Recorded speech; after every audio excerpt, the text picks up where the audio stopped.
Mrs. Crawford, your mother's condition is critical. We need to operate immediately. The doctor's voice echoed through the sterile hospital corridor. I gripped my phone tighter, trying to reach Douglas for the 6th time. When he finally answered, his irritation was palpable. What is it now, Virginia? I'm in an important meeting, he snapped, the familiar coldness in his voice making my stomach clench. Mom's being rushed into emergency surgery. I need you here, I pleaded, my voice cracking. The fluorescent lights buzzed overhead as I waited for his response. Sorry, can't make it. Big things happening. Just handle it yourself, he replied before hanging up. I'm Virginia Crawford, 47 years old, and that moment in St. Luke's Hospital in Birmingham was when I finally admitted to myself that my marriage was beyond saving.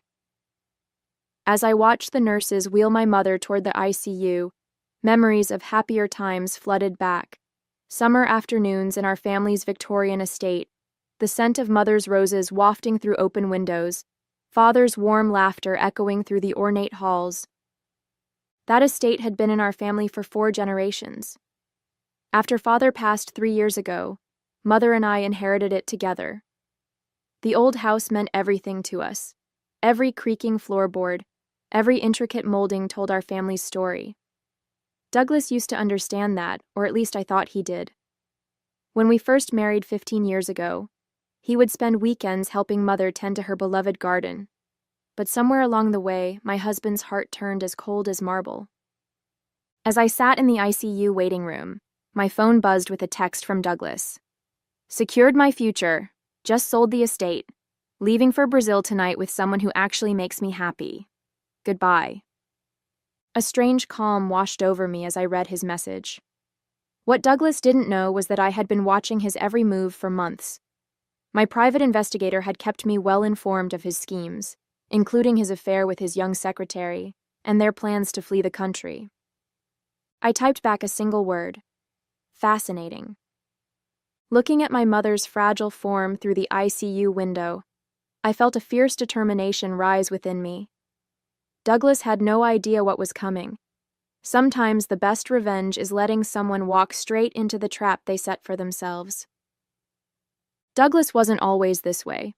When we first met at a charity gala in Birmingham 15 years ago, he was different, kind, ambitious, and genuinely caring. He worked as a junior partner at a law firm then, and his eyes would light up when he talked about helping his clients.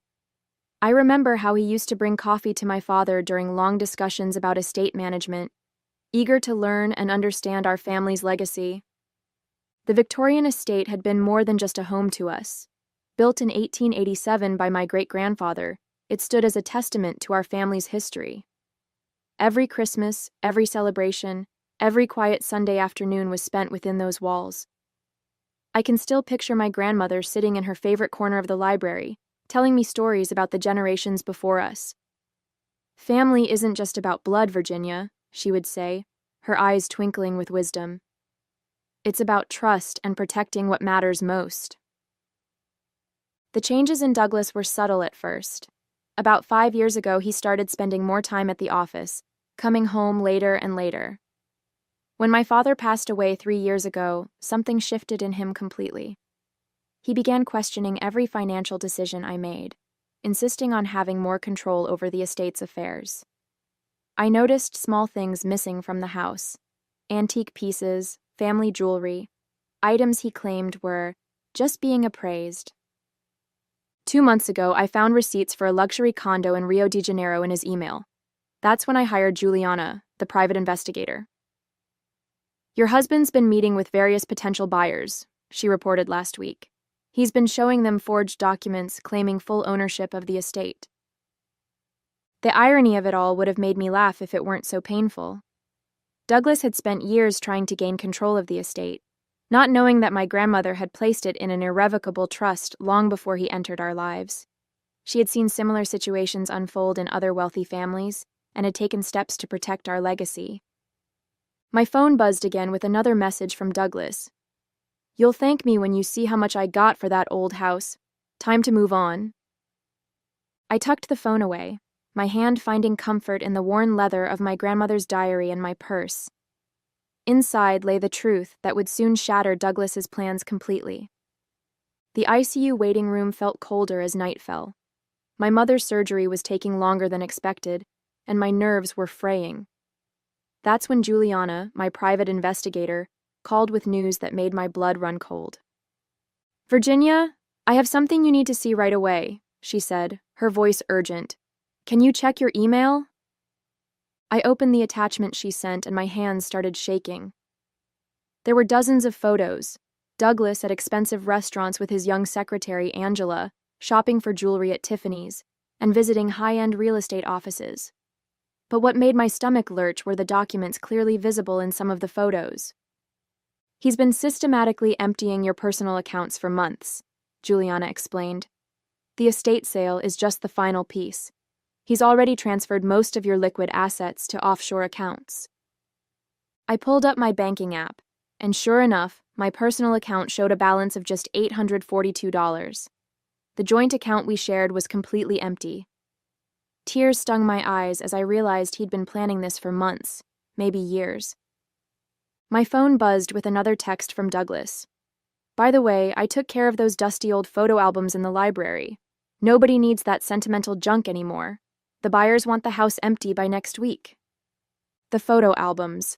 My mother's precious memories, generations of our family history. I felt physically ill. The security camera feed from the estate popped up on my phone, showing Douglas and Angela loading boxes into his car. They were laughing, champagne glasses in hand, celebrating in our family home while my mother fought for her life in surgery. "Virginia," Juliana's voice brought me back to reality. "There's more. He's booked 2 first-class tickets to Rio de Janeiro for tonight. And he's been recording your phone calls with the hospital. He wanted to make sure your mother was too ill to interfere with the sale." The full weight of his betrayal crashed over me. He hadn't just been stealing our money. He'd been waiting for my mother to be at her most vulnerable. He'd timed everything perfectly, thinking I would be too distraught about my mother to notice what he was doing. The doctor appeared in the doorway just then. "Mrs. Crawford, your mother is stable. The surgery was successful, but she'll need extensive care during recovery." I clutched my grandmother's diary tighter, feeling the hidden documents inside that would be Douglas's undoing. He thought he had planned everything perfectly, but he had no idea what was coming. Sometimes the best revenge isn't just about winning. It's about letting your enemy lose everything on their own terms. "Mr. Reynolds, this is Virginia Crawford. I understand you're the buyer Douglas arranged for our estate?" My voice was steady, masking the anger churning inside me. "Ah, yes, Mrs. Crawford. Your husband mentioned you'd be calling to finalize the details. I must say $3.2 million is a steal for such a beautiful property." He sounded pleased with himself. "And you've already transferred the funds?" I asked, watching my mother's peaceful, sleeping face. "Yes, just this morning. Your husband was quite insistent on immediate payment. Said something about an investment opportunity in Brazil that couldn't wait." I smiled grimly. "Mr. Reynolds, I suggest you contact your bank immediately and stop that transfer. You see, Douglas doesn't actually have the authority to sell the estate." There was a long pause. "I'm sorry, what?" "The property is in an irrevocable trust. Any sale without proper documentation from the trust administrator is fraudulent." I heard him inhale sharply. "I believe that would make you an unwitting participant in real estate fraud." While Mr. Reynolds processed this information, my phone buzzed with another text from Douglas. "Just dropped off the final paperwork with the buyers. You should be grateful. I got us a great deal.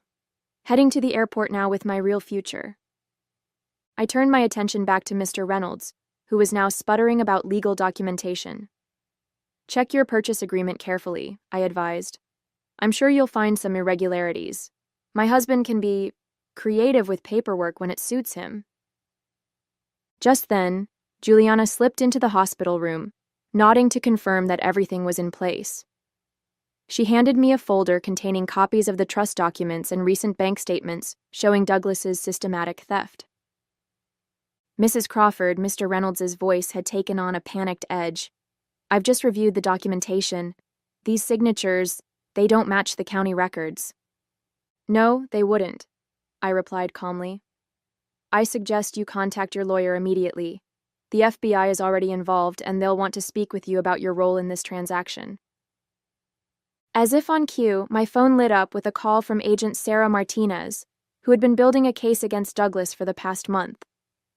"We're in position at the airport," she reported. "Your husband just checked in for his flight to Rio with a woman matching Angela's description." "Perfect timing," I said, watching Juliana set up her laptop to monitor the security feeds. "He has no idea the trust administrator is waiting at the gate." The next text from Douglas made me shake my head. "Boarding soon. You'll never find us where we're going. Enjoy your empty life in that worthless old house." I didn't bother responding. Instead, I opened my grandmother's diary and pulled out the document that would seal Douglas's fate, the original trust agreement, with its crystal-clear provisions about property transfer and fraud prevention. Juliana looked up from her laptop with a satisfied smile. "Airport security just flagged their passports.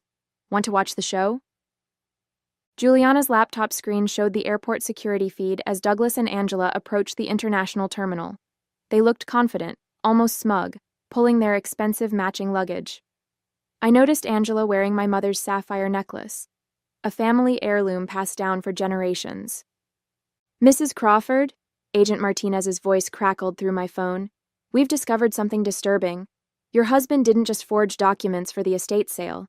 He's been running a complex scheme involving multiple properties and elderly victims." My hand gripped the hospital bed rail as she continued. "We've identified at least 6 other cases where he targeted wealthy families during medical emergencies. He would forge power of attorney documents while they were hospitalized." The revelation hit me like a physical blow. All those late nights at the office, the mysterious client meetings, he'd been perfecting his scheme for years. I thought of the other families, other homes, other lives he'd tried to destroy. "There's more," Juliana interjected, her eyes fixed on her screen. "I've traced the money trail. Angela isn't just his mistress. She's been his accomplice from the beginning. She works for a shell company that's been laundering money from these property scams." On the security feed, I watched as Douglas approached the gate. He was wearing the custom-made suit I'd given him for our anniversary last year, probably the last gift I'd ever give him. Angela clung to his arm, giggling at something he'd said. Then everything happened at once. 2 FBI agents in suits approached from one direction. The trust administrator, Mr. Harrison, emerged from the other side, flanked by airport security. Douglas's face transformed from confusion to shock to rage in seconds. "You don't understand." His voice came clearly through Juliana's audio feed. "My wife gave me permission to sell the property. I have documentation." "Forged documentation," Mr. Harrison interrupted. "The Crawford estate has been in an irrevocable trust for over 20 years. Even if your wife wanted to, she couldn't authorize its sale." I watched Douglas's face pale as he realized his mistake. But instead of surrendering, he shoved Angela toward the agents and bolted. He made it about 10 steps before security tackled him, sending my mother's antique bracelet, which I hadn't even realized was missing, skittering across the airport floor. "Virginia," Juliana's voice was urgent. "Douglas just tried to transfer another $500,000 from your mother's account. If I hadn't frozen it yesterday..." My phone buzzed with one final text from Douglas. "You think you're so clever? Check your mother's medical insurance. Oops." My blood ran cold. I immediately called the hospital billing department. Sure enough, Douglas had canceled my mother's insurance policy last week, claiming it was a cost-cutting measure. The surgery she'd just undergone would cost hundreds of thousands of dollars. He'd planned it all. Get my mother hospitalized without insurance, drain our accounts, sell the estate, and disappear with the money while I drowned in medical debt. What he hadn't counted on was that I'd already transferred my mother to my own insurance policy 3 months ago, when Juliana first discovered his plans. Sometimes the best trap is the one your enemy never sees coming. As I watched Douglas being handcuffed on Juliana's laptop screen, Agent Martinez rushed into my mother's hospital room. Her face was grave. "Mrs. Crawford, We need to move quickly. Your husband's phone records show he contacted a demolition company yesterday. They're scheduled to start work on the estate tomorrow morning. Something about the buyer wanting to clear the land immediately. My heart stopped. The estate didn't just hold our family memories. It contained evidence of Douglas's other crimes. I'd discovered a hidden safe in his study last week, but hadn't been able to crack it yet. He's trying to destroy the evidence, Juliana said, already dialing her phone. And I bet that safe in his study contains documents from his other victims. There's another problem, Agent Martinez added. Angela's disappeared. She slipped away during the confusion of Douglas's arrest, and she has access to all your banking information. I pulled out my grandmother's diary and removed a small key hidden in its spine. My grandmother didn't just set up the trust, I explained. She installed a state-of-the-art security system throughout the estate. Every room is monitored, every document protected. Angela won't be able to access anything without triggering silent alarms. Right then, Juliana's laptop pinged with an alert. The estate's security cameras showed Angela climbing through a window into Douglas's study. She was heading straight for the safe. Should we send officers? Agent Martinez asked, already reaching for her radio. Wait, I said, watching Angela input the safe's combination. My grandmother also installed a failsafe. Any unauthorized access to the safe? On screen, Angela swung open the safe door triumphantly. Immediately, both the safe and study door locked automatically, trapping her inside. A fine mist sprayed from hidden vents, harmless but containing an invisible UV dye that would mark anyone in the room for weeks. The police can take their time, I smiled. She's not going anywhere. And now she's marked with evidence of attempted theft. My phone rang. It was Mr. Reynolds, the would-be buyer. Mrs. Crawford, I've just learned that Douglas planned to bulldoze the estate and build luxury condos. He showed me forged environmental surveys claiming the historic house was structurally unsound. I've already contacted my bank to stop all payments. Thank you, Mr. Reynolds. Though you should know the demolition company he hired. It's another shell corporation. They would have taken your money and disappeared. Agent Martinez ended a call and turned to me. The FBI just found Douglas's laptop. He has detailed files on wealthy families with elderly or ill relatives across 3 states. He was planning to expand his scheme significantly. I looked at my mother, still sleeping peacefully, then back at the security feed showing Angela pounding furiously on the study door. My grandmother always said that greed eventually destroys itself. I don't think Douglas ever understood that the real value of our estate wasn't in its price tag. It was in the protections she built into every brick. Juliana's laptop pinged again. Virginia, she said urgently, you need to see this. Douglas had one more plan in motion, and it's already started. Juliana turned her laptop to show me what looked like transfer confirmations. Douglas set up automatic withdrawals from your mother's retirement accounts. They're scheduled to trigger at midnight. He's trying to empty everything before the banks freeze his assets. I smiled, remembering the day 3 months ago when I'd visited my grandmother's old friend at the trust company. Let him try, I said, pulling up my own phone's banking app. I've already moved everything into new accounts protected by the trust. He's about to transfer money from empty accounts and implicate himself in even more fraud attempts. On the security feed, we watched as police officers entered the study where Angela was trapped. She was still frantically trying to destroy documents from the safe, but her hands were now glowing bright purple under the UV lights.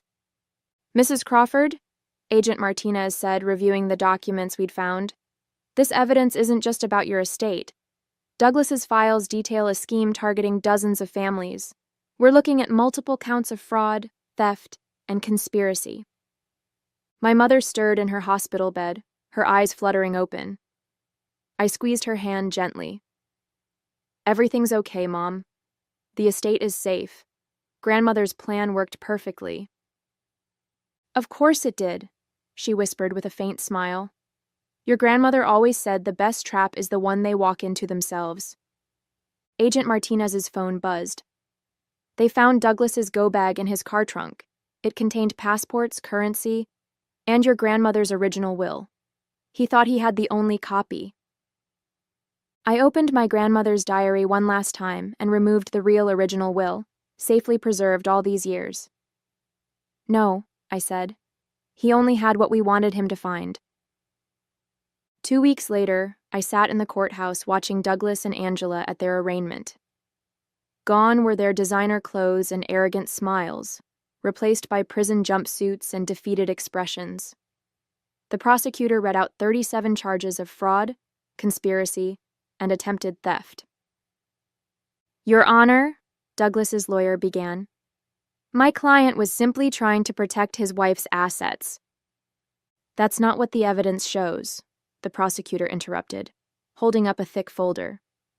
We have documented proof of Mr. Crawford targeting multiple families during medical emergencies, attempting to steal their properties through elaborate fraud schemes. The UV-marked documents recovered from his safe detail every crime. I thought about the other victims, 12 families who had almost lost everything to Douglas's schemes. Thanks to the evidence we'd gathered, they would all get justice. The judge set bail at $5 million each, remanding both Douglas and Angela to custody when they couldn't pay. As they were led away, Douglas turned to glare at me.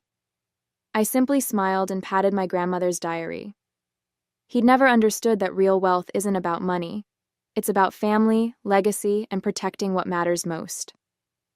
Back at the estate, my mother was recovering well in her old room, surrounded by the family photos and heirlooms we'd protected. The garden she loved was blooming again, and the house felt more alive than ever.